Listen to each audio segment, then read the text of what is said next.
Welcome to the Space in Between podcast, a series where we will talk about everything and anything mental performance in a bite-sized fashion.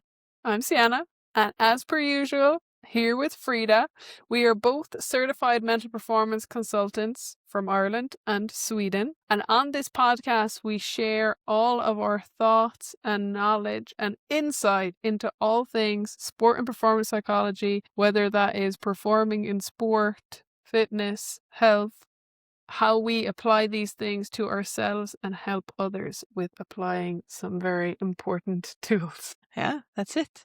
We're back. Yeah, did we miss a week? We did miss a week. That's okay. So sorry, guys. We are back. We're on the ball. Yeah, we're back. Okay? There's been a lot going on. There's been a lot going on. So we're excited to bring you this new episode anyway. If you listened to the one last week, we were talking about how sports psychology has changed us over the last 8 years, basically. Mm. Great episode that we both thoroughly enjoyed. So today's topic is going to be about what we wish we could tell our younger selves. Specifically, what we would tell our younger self to apply Yes. with sports psychology. Of course, yeah, that's a given, because that's what this podcast is about. But yeah, so what we would tell our younger selves to apply when it comes to sports psychology. So now that we have all of this knowledge that we have been applying for so long, how would we want to use that if we could when we were younger? We've challenged ourselves today. We're only allowed to pick one thing. Yeah. Okay? Yeah. So we have actually thought about it beforehand. Yeah, a little bit. I kind of chose the one that came first to my mind. But yeah, so it's always hard to just pick one thing because there's so many things we could talk about. But we both kind of went with the first thing that popped up into our head. So that's what we'll be sharing today. All right. Frida, Let's start. what is the one thing you wish you had applied when you were young when it comes to sports psychology? When you ask that question like that, it makes me doubt my answer because I'm like, oh, there's so many things. But yeah, I'm going to go with the one that like I said, the first thing that came to my mind, and it's the zone of optimal functioning. So for some of you might be like, what does that even mean? And essentially the zone of optimal functioning, we all have it. It's this theory that that's when we perform our best with our emotions and like how we're feeling physically, etc. And obviously I had no idea what that even meant when I was younger. We obviously talk about peak performance and those things, and we know, like as athletes, sometimes we perform really well, sometimes we might not perform very well, but generally there are times where it's like, okay, now we're feeling it, we're in the groove, we're really playing well here, but maybe we don't know why or how. So with the getting a little bit more theoretical there with the zone of optimal functioning, really it's just a way to say the zone where you perform your best. Get in the zone. Yeah, to get in the zone, like simple as that, okay? Mm-hmm. And I think when I was younger, I thought that you had to be a very specific way to perform at your best.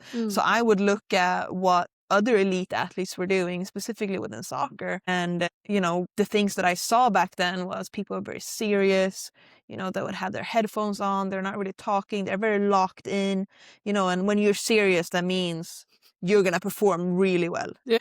And that's not necessarily what allows me to perform really well. And I learned that as I got older, and specifically in college, I really locked in on this, that I was like, okay, I still didn't really maybe understand why or how, as I know now with all the research that we know about this. It's when I have fun. I have fun, I'm enjoying it, I'm laughing, especially beforehand. Like I'm relaxed, I'm joking with my friends or my teammates, but I'm still locked in on the importance of what we're about to do. But I perform my best when I'm feeling relaxed. And then as, the preparation towards the game gets closer and closer, and eventually you go out on the field and you're warming up, like every step of the way, it's like we're ticking that dial to get even more focused and focused and focused. But even within that, I am still having a good time. Like I'm laughing, and I'm smiling. But I thought when I was younger, no, Frida, be serious, no smiling. Like if you're laughing, that means you're not taking this seriously. That's kind of the thought that I had. It really tracks when I think about being even younger, because I remember I would talk to my mom about sometimes I just get in that zone where it's like everything just feels automatic, and I just feel this love for what I'm doing, and I don't even know how to describe it. Like, that's what I would say to my mom. And this like special place when I was playing soccer. And I think it goes back to that. Like, when I am focused on enjoyment and the love of the game, that's when I perform the best. Compared to, well, the opposite, that I thought you had to be like super locked in. And I think something that was really interesting too in college was because I got more aware of this mental states and physical states that I had to be in. It also really opened up my eyes to all my teammates, that they also had different mental states that allowed them to perform their best. So I feel like I am like the complete opposite of the person that has their headphones on and they're locked in. And it's also, of course, important to respect that when you're in a team. Like, not everybody wants to juggle and like do tricks in the locker room, you know, and dance to the music. But that's what I enjoyed. But then you have other people that stay to themselves and whatever. So yeah, I thought that when I, realized that, and then obviously in grad school, learned about ice off, I was like, okay, that makes sense. Yeah, I mean, it does. So I guess the words that I would use to describe my peak performance would be relaxed, happy, confident, strong. Those are the ones that can come at the top of my mind right now when I think about the things that I want to feel. I think it's really interesting to learn about let's just call it the zone. Yeah. Because listening to you talk about like the differences between people, but something that I've experienced in my different sporting endeavors is also the difference in myself in different sports. Like, you've only seen me really in handball. Handball, yeah. When I play handball, my zone is quite, you can tell when we're 30 minutes away from the venue, and I go from I've been having the chats in the car to I'm now quiet and don't speak. Yeah, it's very true. This happens. I feel like my zone in handball is calm, relaxed, quiet, Yeah. intense is how I would describe it. Like, relaxed and intense for me is two words that come to mind for handball. When I played like county football up until minor, I would be on the team bus and I would be actively making jokes, having conversations. I have remembered before the under-16 All-Ireland semi-final, managers left and they told us all to like say one or two words, inspire the team. And like, I'm pretty sure it said something about like Harry Potter. Of course you did. The movie had just come out and like everyone else was pure serious, and like I kind of made something kind of lighthearted. Yeah. Because that's how I liked it to be. Like, oh, this is like no big deal. I'm just going to go play, have fun with my friends. And like, that's how I perform my best. Yeah. Compared to there were other people on the bus like not talking with their headphones on. They were probably like, please stop talking. And it's different people, That is quite fascinating, actually. Isn't it? Because I definitely think that I am the same, regardless of what I'm doing. Granted, I've never done an individual sport like you do. Yeah. But when I think about the moments where I have been, let's say it's in the gym, or I'm doing a competition in CrossFit, or even the triathlon training that I'm doing now, and like all of those things, I'm still having fun. I'm laughing.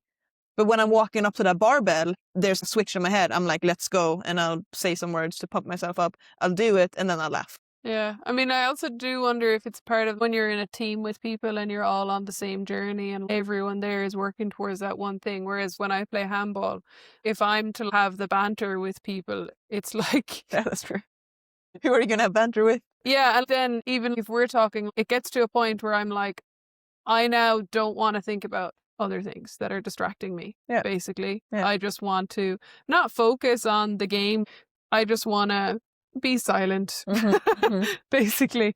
So that's just me personally. I'm sure there's, for you said you feel like you're pretty similar, but I think it's interesting in that capacity. Yeah. I suppose it is very different though, like you said, because in that team environment, there are people to lean on. And even in that regard, and even with you playing handball, obviously I am with you most of the time. But there's a point when you go away and I'm not with you anymore. So like, you always have that period where it's you. And then if we're in Crow Park in Dublin, it's you and your opponent. In the dressing room. Yeah, so it's not like you're going to have, like obviously you'll talk or whatever, but you're not going to be like... having the crack. Yeah. Yeah, see what happens. So yeah, obviously there's a very different environment there. And I can only speak from like what I know and what I've experienced. And that this is what I've experienced. But you know as well, me as a person, I get so much energy from other people. Yeah, just like the team environment, working as a coach, or you see it like That's all true. the time. Like I'm big on that. It gives me energy and I give a lot of energy.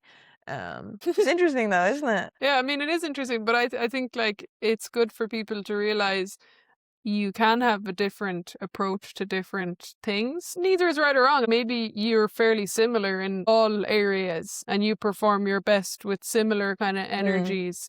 But like my experience has been completely different. Yeah. You know? Yeah. And I actually have had the experience of when I was 18, I was on like the intermediate county team. So it was like me and like loads of adults. And I actually really struggled and I didn't enjoy it because I felt like I, went into an environment where I didn't really know people. I couldn't really bounce off people. Like I felt like it was very serious. Everyone was adults. I'm sure if I went back now, I would realize, I mean, they can still have the crack, or banter. But I really didn't enjoy that experience because I felt like I couldn't actually get the energy I needed. I mean, I also think that when you are 16, 17, 18, you said 18, you went into this. I think I was actually 16. Yeah, so if you think about that, right, when you're 16, yeah, you think that someone is 25 is ancient. Yeah, like, let's be honest now. So I can definitely see how that can be a struggle when you go into a team with people that are, in that part of their life. That's very different from being a 16-year-old kid. Like, you're still a kid. Yeah, that's funny. But I guess, like, the main thing that I would like you to take with you, like the listeners, and then also what I wish I could give myself back when I was at that age, was to to know, well, what is it that allows you to perform at your best, and to remember that it is when you're having fun, and and a part of that is the love of the game. Because I also think that as a child we have a lot of that love, like we're playing because we think it's fun, and then as you get older and things get more serious for whatever reason, like the demands change, and that's why I thought, well, my approach also has to change. But that wasn't true, even if there's now pressure to perform for other reasons, right? So that's what I would like for my younger self to know, that, okay, Frida, these emotions that you're feeling in these feeling states where you perform your best, let's figure out what those are and let's lean into it. Because if we know how and when we perform at our best, we can replicate that and get into that zone consistently. That doesn't mean it's easy, but at least it gives us a chance to do it on purpose instead of it being pure chance. That last weekend I performed really well because I was in my zone, and then next weekend I wasn't in my zone, but I didn't know that. So I was like, why is this happening, right? So I guess some of the main things that we want to ask ourselves to find our eyes off is, what do I emotionally feel when I'm performing at my best, and how do I physically feel? So as in, look, I feel strong, not slow. I'm relaxed and happy compared to intense and serious. That would be the opposite of that. So those type of things. And then obviously there are ways to get into those zones, which we don't have to get into too much right now. Oh, that's a podcast for another day. That's a podcast for another day. But I guess just having those things nailed down. So think about when you perform at your best, what is it that you feel emotionally and physically? We work on getting into those zones. Yeah. That was a long way around, but we got there in the end. So then what about you, Ciana? What do you wish you could tell your 16-year-old self that was going to go in and play with the intermediate county team? Well, when you put it like that, it would be entirely different. But the first thing I thought about when we were thinking about this topic was something very simple but powerful, and that is how we can use self-talk to help in any given situation. And if we're thinking sports, some things that stand out to me when I was younger is after I would make a mistake, I would give out to myself. I would be like, what is that, Ciana? I was actually, some handball people probably remember this who were watching me play back then, and some people might be surprised by this, but I was actually very vocal and emotional when I was on the court when I was younger, and I would always, you could hear me when I was annoyed at myself and making mistakes, and then other ones I think about with my self-talk, and maybe where I could have used it better, was how it's such a good tool to help you focus and reset. And it's such a practical way to focus, because as soon as you say something to yourself, whether it's in your mind or out loud, you can't help but focus on that thing. So like it's so useful in that way, and I like it because it's something tangible that you can do. And like sometimes with sports psychology, the hard part can be it's a lot about, you know, thinking about how we think about things and can we think about things in a more helpful way, whereas self-talk is like, what you're saying is really unhelpful, Ciana. When you're 14-year-old Ciana, giving out to yourself after every shot is not really going to help you play better. But it could help you play slightly better if you said, focus on the return of serve. Yeah. You know, like very simple, but now I can't help but think about returning the serve. So that's something that I genuinely think, if I was younger and I had just had that awareness, it could have helped me get to the point where I was able to do that a lot quicker. Yeah. And I think another one that maybe I struggled with when I was younger is like feeling really nervous before games. And, you know, I felt like I was trying to help myself. And in a way I was at the time, but like my self-talk would kind of be like motivational, if you will. Like, you know, I feel really nervous, but like I can do this, and like, you know, I'm going to win and stuff like that. In one way, we would say that's positive. But now it would have been so much more helpful to say, like, you know, the power phrases that we use. Yeah. I am capable. I am ready. I am prepared. I am strong. Like, use my self-talk to remind myself that all of that is within me already. It's not like, oh, I hope I win type thing. I have trained for this, so I am ready. So self-talk is, I feel like I don't even have to say much about it because we can all understand that we're always talking to ourselves. Yeah. And it is either helping you perform or it's making life slightly more difficult. Yeah. Like, I'm not going to say it's ruining your performance, but it's either helping or hindering your performance. And like small changes, like identifying what is my self-talk like after a mistake, or what is my self-talk when I'm down in a game. And if we can maybe change that to something slightly more helpful, it would make such a difference when we're performing. Yeah. And I'm giving a lot of handball examples. Like when I think about my younger self, I played like Gaelic football and camogie, but I nearly is, when I think about things that I found difficult, it nearly is handball. And I do think a part of that is like the individual aspect, having like every touch, every play was like my play. Yeah. Every play mattered. Yeah, in a way. And like, when I think about playing football and camogie when I was younger, like that team aspect, like I really, in a way, it's funny now to think about it. I think I thrived off that, and I never really got too hung up on, you know, a mistake or something, because I don't know, I guess I didn't have the same intensity, like in terms of my mindset towards it. But like the same thing is true for a lot of people in team sports too. Like, Of course. it can probably be harder for people in team sports because you feel like other people are relying on you and stuff like that. Anyway, that's a completely different tangent. Yeah, that is why, you know, obviously I play handball now, but when I was younger, it could have applied to a lot more things, but it's still handball that I think about in terms of like that self-talk and how I could have really benefited from it. Yeah, I mean, I think handball and individual sports are fascinating now that I am more in that world. With the individual sport world. Yeah.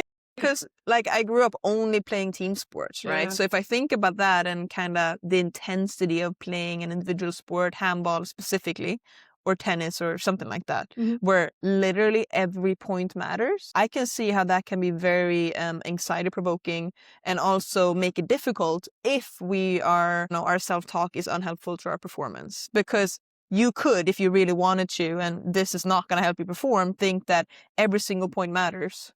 Right? As in like every single point is win or lose. Because at the end of the day, to win a game, you need 15 points or 21, depending on the tournament, whatever. And if you're not in the service or like the serve box and you're serving, you're losing.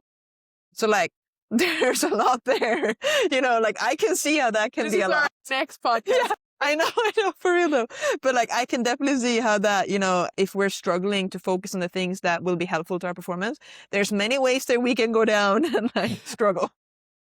if we keep going down that tangent, sometimes I watch like young kids playing handball, and I watch this like 12-year-old playing in like a national final. I'm like, it's awful intense, isn't it? Yeah. Like, being there by yourself compared to in a team sport, Yeah. it's a different type of challenge for sure. Yeah, because I think about every time you touch the ball, there's weight behind that ball. Yeah. But in football or soccer, whatever team sport you play, obviously your touches matter. Don't get me wrong.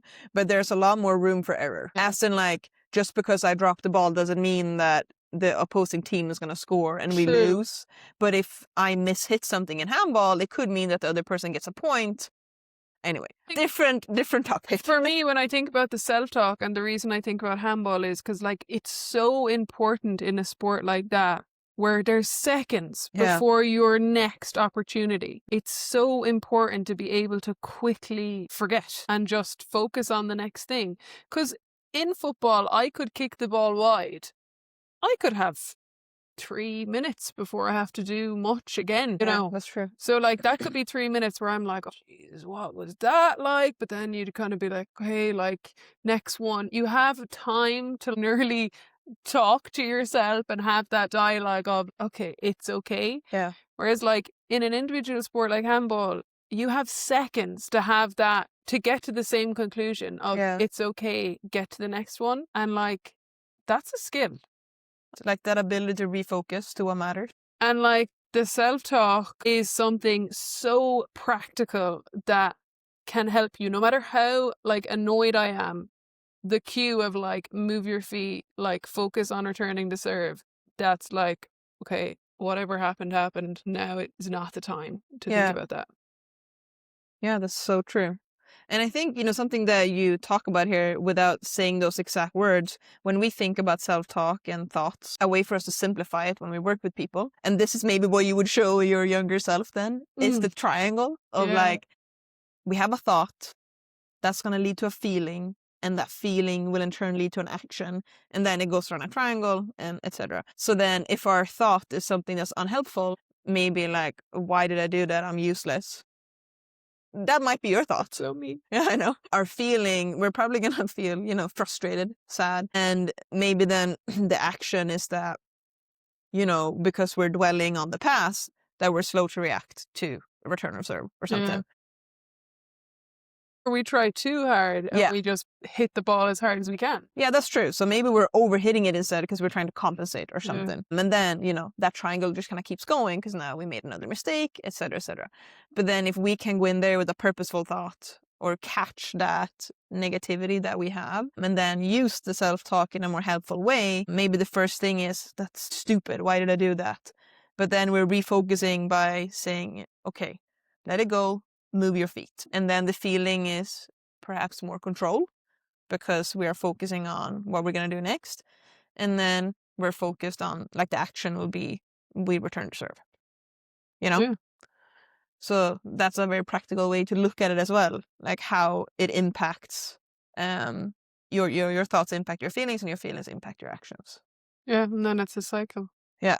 And we obviously want that to be a helpful cycle. So breaking the pattern if it's a negative pattern. It's interesting. I'm thinking about it now. You just slap it up on the wall at home if you were a kid. Yeah, and like it's funny because someone said to me, and I've talked about this before, like when I was maybe like 13 or 14, like they called me out and I was giving out to myself. It was another handball player, like a senior player at the time. And he said like, you're always giving out to, I always hear you giving out to yourself when you make a mistake, but I never hear you saying anything when you hit a great shot. Yeah. So that had an impact on me because I was very purposeful then and be like, oh, interesting. That's something that really helped me like stop verbalizing how I was feeling after mistakes. But I still understand like it's going to be better for my performance if I, don't do that and I notice the good things, so I even think if I had a layer on top of that of understanding like, okay, well, what can I say instead?